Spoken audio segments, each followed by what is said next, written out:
Notre Dame falls short of a national championship as they finish the year 14-2. We've let the dust settle on this one, so we can talk about it next. By Samaja, inside the 20, inside the 10, he's going in! Notre Dame has scored! Go! You will be that driving force to motivate those coaches and those players to beat Southern Cal. Notre Dame is relevant again. The 20, the 10, 5-5 rocket touchdown. Notre Dame is number one. It's a game of who's going to flinch first. We know that isn't going to be Notre Dame. Hello again, everybody. I'm Landon Traylor with John Richards, and this is the Golden Domers Report. A little somber today as this is our final show until the springtime. We apologize for the delay on this episode. Just some schedule conflicts, coaching, and whatnot. Nonetheless, the Irish are defeated by Ohio State 34-23 in the college football national championship in Atlanta 2 Mondays ago from when we are filming this. JR, we've let the dust settle a little bit, kind of emotions calm down. The Irish come up short yet again of their second national championship in 13 years. Yeah, letting the dust settle, that's a good way to put it. Much different overall performance than the last time we appeared. Yeah, no kidding. And, before we get into the nitty gritty, congratulations, 14 wins, made it to the national championship. You won the sugar, you won the orange, you won a playoff game at home. I mean, you've check marked so many boxes this year. The one that you didn't, and I don't want to say I told you so, but I figured if you didn't get Ohio State out early, they were going to run the table, and they found their groove. I think Michigan was the best thing that happened to them, just kind of like Northern Illinois was the best thing that happened to us. Right. But they played hard. They never quit. They came out with just a masterful drive to start. And quite honestly, after that drive, I thought to myself, boy, it took all of that, multiple fourth down conversions, 18 plays, running our quarterback into the ground on the first drive. Right. We scored, but it felt like we emptied the sink just to do it. And I thought, man, if we got to do that all game long, it's going to be a long night. And before I knew it, it was 31-7. It felt like the same thing. Give them credit. They kept playing hard. They battled their way back. They had a chance to get the ball back to maybe tie it. We know how that ended. Give them credit. I'm not going to get on our guy too hard because he made plays all year long. We left him out on an island to go one-on-one. Their guy made the throw. Their other guy made the catch. Kudos to Ohio. Kudos to Zero State. Congratulations. Yes. JR, to be honest with you, after the Northern Illinois game, I did not think we would be talking Notre Dame football in late January, early February. I thought we would be talking about the Tony the Tiger who gives a shit bowl again, to be honest with you, JR. That's a good point, too. I mean, if you rewind this show multiple episodes back to that recap, we were questioning a lot of things, and give everybody in that building, in that program, a lot of credit because they steadied the ship. Right. They really turned it around, and they really left no doubt as to who the two best teams in the country were. And somebody's got to win it, and unfortunately, it wasn't us.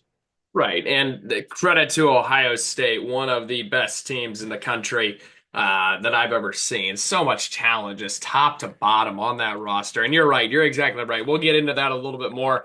But if you're going to go down, you're going to go down with what's worked all year. And Christian Gray lining up one-on-one with Jeremiah Smith. It is what it is. Will Howard was 17 for 21. This dude was on a absolute heater in the national championship game. 231 yards, 2 touchdowns, and 57 rush yards for the Ohio State quarterback. Riley Leonard was 22 for 31, 255 yards, 2 touchdowns, 40 rush yards, and 1 touchdown. Quinshawn Judkins, 11 carries, 100 yards, and 2 touchdowns. Jeremiah Love for the Notre Dame Fighting Irish, JR. 4 carries, 3 yards. That is an issue entirely of its own, JR.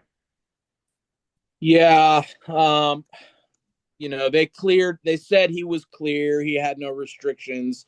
He Mhm. was 100%.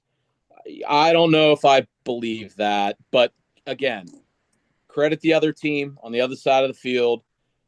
They stopped everybody that tried to run on them in the playoffs, and we Yes. couldn't do it outside of our quarterback. And he even struggled to do it when he tried to do it. I mean, really. So, Yeah. and we had some of those issues with Penn State too, usage and all that. And all year long, we kind of moaned that maybe Four's not getting the ball enough. Um, Right. you know, it's easy to Monday quarterback 2 weeks after, and sure, could we have given him the ball a little bit more? Probably. Probably, but also the after that first drive, our conversion rate was so low. We never had the ball. We put ourselves in really bad spots where he probably wasn't going to get it anyway. And Right. we only had the ball for like 7 plays. Hmm. And they kept rolling and rolling and rolling, and we couldn't stop them. So I don't think it's as simple as just saying we needed to Right. get the ball, X amount of times. Mhm. Kudos to Ohio State. And let's hope he's okay going forward, and he's coming back next year. So, Yeah. boy, do we look good in the backfield. Yeah, we're going to have a loaded backfield. We'll talk about that in the springtime. I can't wait. We're going to have a big spring show after the Blue Gold game. It's going to be awesome. Now, you're exactly right, JR. Ohio State was a force to be reckoned with in terms of them stopping the run. And also, again, you're exactly right. We put ourselves behind the sticks, not just in a spot to where we couldn't run the ball, but we were behind the sticks a lot. Second and 15, second and 13, that kind of ballpark to where we really could not run the ball unless we just wanted to get the yardage back and take your yards 4th and 10. So Jeremiah Smith on the other side of things for Ohio State, 5 receptions, 88 yards and a touchdown. Jaden Greathouse, kind of a diamond of the rough for the Fighting Irish in this ball game, 6 receptions, 128 yards and 2 touchdowns. Ohio State was 9 of 12 on 3rd down. We could not get off the field on 3rd down. And it was so frustrating to watch because our 3rd down defense had been so good for so long, all year long. And on the other side of things, we were 5 of 12 on 3rd down. I mean, we were going 3 and out after 3 and out after 3 and out after 3 and out after that first drive, JR. Yeah, and we weren't great on 3rd down against Penn State either. And I don't think we were great on 3rd down against IU. But we managed to put it together, and it's not like Ohio State's 3rd downs were super short either. We put them in some spots where they had to convert Right. mid-range to that last one was what, 3rd third and and 11.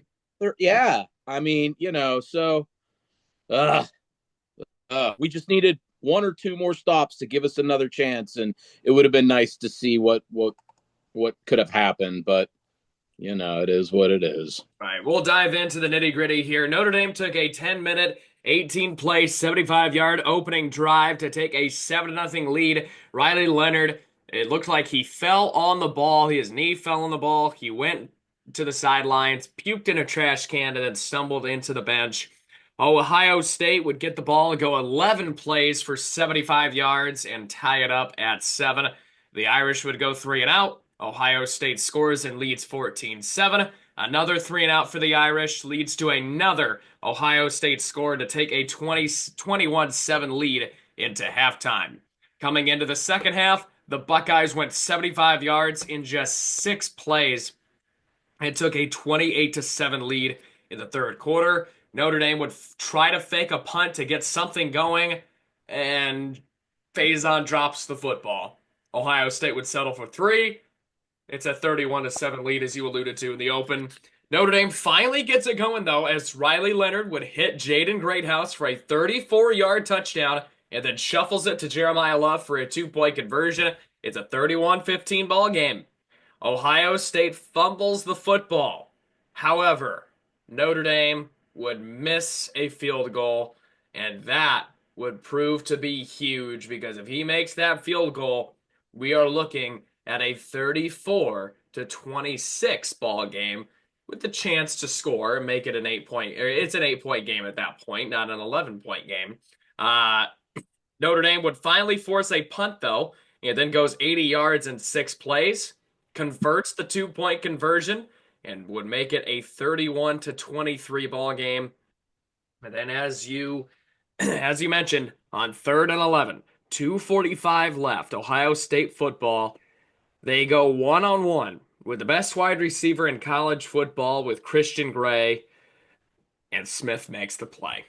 And that would seal it as Ohio State would kick the field goal with heading into the 2-minute timeout, and then with 26 seconds to go, they would take the 34 to 23 lead.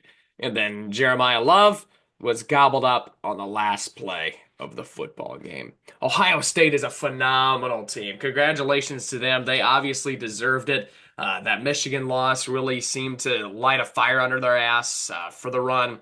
And they made a historical run through this college football playoff, beating Tennessee, beating Oregon, beating Texas, and then beating Notre Dame for a national championship. Now, JR, when is the last time in a big game like this that Notre Dame made a team make a play to win the game? I know we didn't win it, and we're trying to talk about moral victories, but in these sort of sense of big game atmospheres, we have been so down and so defeated to the fourth quarter to where they were able to just run the ball and get out of there. We made Ohio State make a play and win the national championship. Yeah, they definitely earned it. When is the last time that happened for Notre Dame and we, on the losing end in that critical of a game? Boy, you got to go back to probably, well, maybe the Bush push that comes to mind. They made multiple plays there. They converted, I think, a 4th down on that drive with the Bush push. That was a regular season. I'd probably go back to 80, maybe 89, the 90 Orange Bowl, Colorado, the Ghost, the Rocket Ismail, the Ghost block. I don't know. That's a really good question, but long time. Yeah. Really long time. I mean, when's the last time that Notre Dame was in that kind of a position to tie the game up that late and give yourselves a chance to win a national championship? Listen, again, here we are in the last episode talking about our team. A lot went right for that to happen. So, kudos to the team. I mean, great year, fun year. Yeah, it was it's going to be hard to, do it again. Right, repeat it and do it again next year, especially with the schedule we have coming up. I thought we made Ryan Day coach down the stretch, which could be a good thing for us. I thought it turned out to be a good thing for us, making him coach in those big situations. Despite that hole, we dug 31-7. We fought, and that showed a lot about this team and this coaching staff. They care about Notre Dame. They care about the team. And they did not give up. They did not roll over like we've seen in years past in a big game. I mean, Miami, Alabama, stuff like that. But after Northern Illinois, for us to make it to the last 2 teams standing out of 134 FBS teams, that is special, JR. That is truly, truly special. Yeah, and they could have quit a long time ago, too. Let's be honest. They've faced a lot of depth issues, lost a lot of guys. They could have rolled over easily in the first half against Penn State and been content just showing up and making it down to Miami and catching the South Beach flu. But they didn't, and that's a testament to the character of the guys in the building, the people they're recruiting, things that he's building. There's the keys, coach. Captain the ship down the river. Lead us to the promised land. Absolutely. Anything else, JR, about this national championship bowl game? A lot of people question whether or not going for that field goal was the right decision. there's an old adage in basketball, just because, you're open doesn't mean it's a good shot. Hmm. Just because it goes in doesn't mean it was a good one. Right. Because it doesn't go in doesn't mean it's a bad one. Um, no, not really. I would have liked to have seen Leonard more on Smith on that last play, because he played pretty well all year long. I mean, he might be better than Morrison. Riley Leonard, I mean, what are you going to say about the guy? I mean, how do you not play hard for him? Right. What a leader, what an addition, what a great job. Um, the resiliency of this team, I think that's probably what you're going to remember the most about them, and how hard they fought for the school and each other. And that's Absolutely. all I got, Lando. Yep. No Fun doubt. here, buddy. Thank you. Thank Oh. you a lot. We thank you all for an amazing college football season. It was truly one of the best college football seasons in recent memory, with all the upsets and just the traditions of college football. It's better than ever. There's still a lot wrong with the sport, but nothing could take away from the pageantry of college football. Uh, and no matter what, I'm always proud to be Notre Dame. Looking forward to the future. And we will see you all in the spring for the Blue Gold game. That comes up in April, so we will not see you until then. It's going to be a couple months, and then we're going to talk Notre Dame football in the summer. As we got a lot to talk about coming up here in the spring and through the summer into the fall, because I'm excited for this Notre Dame football team and the schedule that they are going to face. So with that being said, we will see you all in April, and until then, go Irish.